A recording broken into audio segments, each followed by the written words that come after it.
लावशील का दोडका? लावशील का दोडका तू पुन्हा शेतात? कुठलं तरकारी पीक लावशील का?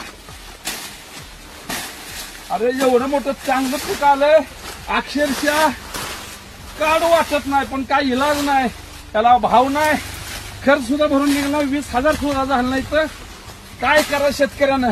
वाईट अवस्था शेतकऱ्याची.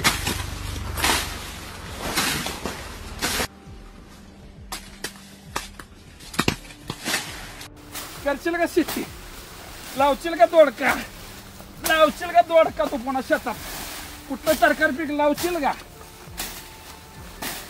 अरे एवढं मोठं चांगलं पीक आलंय, अक्षरशः काढू वाटत नाही, पण काही इलाज नाही, त्याला भाव नाही, खर्च सुद्धा भरून निघाला, 20,000 सुद्धा झाला नाही. तर काय करा शेतकऱ्यानं?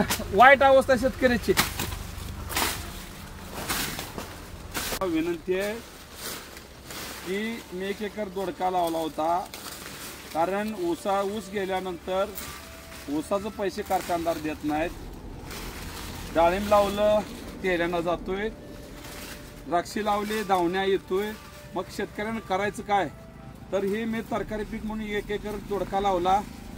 अक्षरशः ह्याचा खर्च 1 लाख रुपये झालाय. हे फाउंडेशन पक्क पडलं माझं. आज फाउंडेशन उभा करायला 1 लाख रुपये खर्च आला. ह्याचा औषधाचा, ब्याचा, रोजगाराचा खर्च जवळजवळ 50-60 रुपये 50-60 हजार आलाय. आज मला उत्पन्न एवढं ना चांगलं पीक आणलंय, परंतु ह्या दोडक्याला 4 रुपये 5 रुपये दर नाही. अक्षरशः 2 महिने झालं. आता दर वाढेल, उद्या दर वाढेल, पण तो दर काय वाढला नाही. माझं एवढी वाईट अवस्था झाली आहे की माझ्या सरकारला विनंती आहे माझी की तुम्ही शेतकऱ्याच्या पाठीमागे उभा राहा. शेतकरी हा शेतीमध्ये प्रामाणिक काम करतोय, परंतु त्या शेतीमालाला जर भाव नाही मिळाला तर अशी अवस्था होते. शेतकरी आत्महत्या केल्याशिवाय राहत नाही.